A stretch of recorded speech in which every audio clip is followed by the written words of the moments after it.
Olá, pessoal, tudo bem? Sejam bem-vindos para mais um vlog.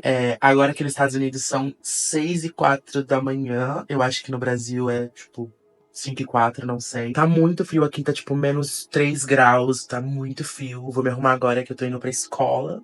E é isso, acompanha o vlog de hoje.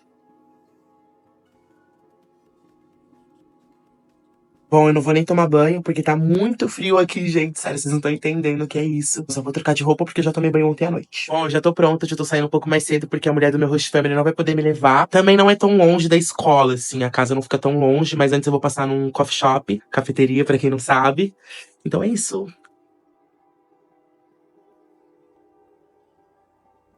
Hi, how are you?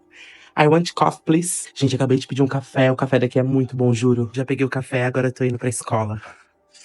Gente, que frio! Oh, fuck! Oh my god!